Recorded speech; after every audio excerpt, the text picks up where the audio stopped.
Bitcoin and Ethereum, and I believe Ethereum weighted even more so, are the two biggest coins in your portfolio. What is the third coin in your portfolio? Interesting enough, how I did this was I chose Bitcoin and Ethereum, and I switched. I started with Bitcoin, I then added Ethereum, I then switched. Then I just did an equally weighted basket of a bunch of all the other protocols, DeFi, other stuff. So whatever ends up appreciating the most at any one point will have the highest weighting. But I've not made a macro bet on a single other one. Then I've started taking macro bets on social tokens. But these are smaller, less liquid things. So you can't take a huge value of your portfolio because it's very early. So as a risk thing, I'm like, yes, I want some social tokens and I want a bit of the metaverse too. So that's how I've constructed it. So I don't have any difference in weighting in my head between Cardano, Polkadot, Aave, any of this stuff. And they're all different things, different use cases. But I said, look, I don't know. I'm not smart enough and it's not my job. I mean, I don't do it with the S&P 500. I'll just buy the market if I'm trying to express the market view. What are your thoughts on EIP 1559? I just wrote an article about this and I called it the greatest trade in the world. Please go on. So you're getting the scoop in Global Macro Investor, my kind of institutional research product. This setup is absolutely brilliant. So the chart pattern was this lovely wedge in Ethereum. The Ethereum chart is following the Bitcoin 2017 chart, which would give it an upside projection of 20,000. Backed that up by the network growth, where Ethereum is growing at about 50 to 60% a year in network growth, and Bitcoin's growing at 30% a year. So this is astonishing growth at scale, right? So this is not an early project. We've got all of the developments with NFTs and DeFi and everything, and social tokens, everything's on Ethereum. The chart of Bitcoin versus Ethereum also is going to give a lot of people to switch. All of this is happening at exactly the same time that 1559 is coming. And then you look at the on-chain analysis. Most people spend the time, like Willy Woo, looking at the stuff on Bitcoin, but very few people actually bother with the on-chain analysis of Ethereum. The reality is the amount that's being staked for ETH 2.0 is going up all the time. It's huge numbers. Then the amount that's being put into DeFi and locked away is huge. Then the stuff that's going off the exchanges into hard wallets is enormous. That has left us with a free float of 13%. And 1559 is now going to reduce the supply somewhat, let's say from 4% to 2%. And it's going to probably lower the gas fees a bit. And with the variable block sizes, help with the speed unblocking of the network. So in which case, more transactions will go through, which will mean more burning. So you've got a massively reduced halving of the supply rate, probably, maybe more. You've got 13% of coins on exchange coming off exchange like at 1% a month, 2% a month. So, another couple of months will be 10%. There's no coins. And like NFTs are just showing you demand is exploding. You're set up for an exponential move here because everything has come together all at one point in time. And tomorrow? No, Thursday is the day. Now, does it mean that all happens in one go? No, don't be silly. We'll have corrections. There'll be like, the rumor sell the facts. See, I told you it was wrong. All of that kind of noise. But generally, you look back by December or March of next year, I think what's going to happen as soon as 1559 goes through, everybody who's got a sizable stake will realize that the price is going up. More people will lock into 2.0 to get the yield. Let's say 2.0 comes out in March. You're going to take all the supply off the market and with record demand, and they're all going to be locked until March. Then probably what happens is 2.0 comes out, everybody unlocks, and the great bullish thing is actually a bearish thing. Exactly like Coinbase was when the moment Coinbase came out, Bitcoin peaked because people had another opportunity. Everyone's like, this is great for the space. In the end, you change the dynamic. So I think the unlock will probably lower the price. But between now and that unlock, oh my God, this is one of the best setups I've ever seen. I think arguably better than Bitcoin in March 2020. What's maybe the biggest piece of advice you would give somebody entering the crypto space today? The piece of advice is, what do you want out of it? What are you looking to do? How old are you? What is your risk tolerance?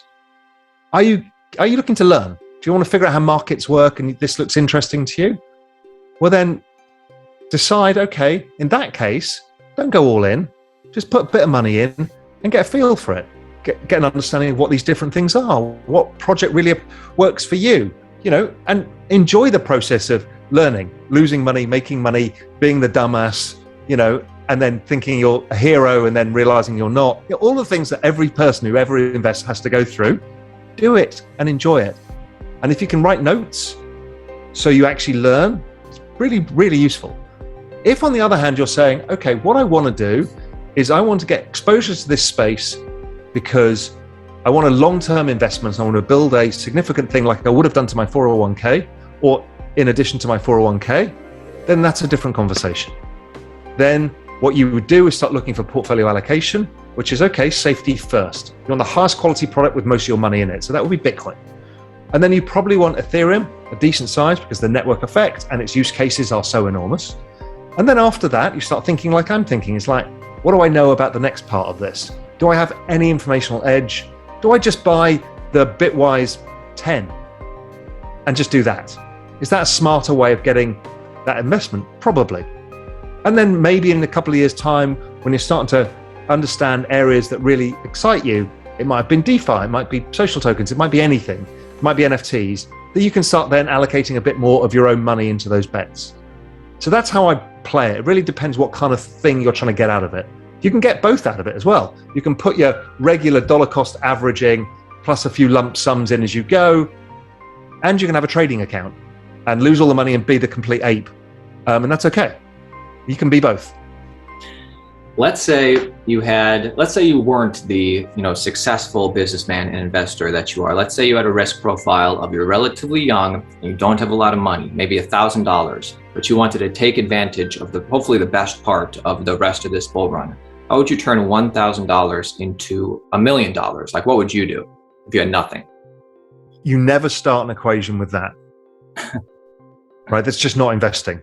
What you're doing there is wildly speculating in the desperate hope you're going to make money. The answer is, what you should be saying is, how can I maximize the return out of my $1,000 without losing it all? So will Bitcoin go up as much as Ethereum over this cycle? I don't know. Are either of these going to go to zero? No chance. Can I write my $1,000 off and say, I don't care, I'm going to flip it into Doge? Fine, you're just speculating. So, there is no get rich quick. It doesn't work in this world. That's just pure gambling. And you might as well just go to Vegas with your $1,000. So the answer is, you can never approach it that way. There's a couple of things that I think are important to me. One is an open mind. The issue with this space is if you decide some network is your thing and you invest your $1,000 that you think is going to go to $1 million, you're now going to go on Twitter and every place fighting for your network. And that's good and also bad. You can fight for your network and be inclusive. I don't like the fractionalization of everybody. Everybody's fracturing into small tribes because they think it's good for their own position and for their thing, but it's a bigger picture out there. It's a big world out there. And I just don't get it why people are doing this, because they're turning people off. The amount of people who got turned off Bitcoin in the last 9 months is astonishing. I mean, I've got various points where I've just thought, you know what, I'm just going to sell my Bitcoin. I just don't give a shit anymore because this group is so toxic. And it happens elsewhere in many other tokens. And it's just not right. So that's one thing that I really observe. And the other thing I'm really passionate about in getting people to understand how to take risk. Because buying a small, unknown, newly issued token is not the same as buying Bitcoin. And the Bitcoin people will say, they're all scams. No, they're not. These are VC projects, some of which will be scams, as every company in every walk of life. But these are new projects, and we don't know if they're going to succeed. And that's okay. It's like real-time, mark-to-market VC. And anybody who's built a business knows that your business is worth zero half the time. Half the time you think you're going to get rich, and half the time you think, oh, I'm going broke. And until it finally gets traction. That's normal. So you need to allocate according to the risk you're taking. Now, you may be the really, really smart person who really knows their space and really knows the network effects and the possibilities, and you'll take a larger bet. And that's okay. But, it's teaching people how to use risk management, because so many people are into this space and new to investing. And that's cool. But just to understand some basics about where to be happy to lose money and where to be happy not to lose money. And I'm not even talking about trading. I'm just like, you won't lose as much money in Bitcoin as you will lose if you get it wrong in a small token. So you don't put the same amount of money in each. And, I think that lesson for people is a huge lesson to learn.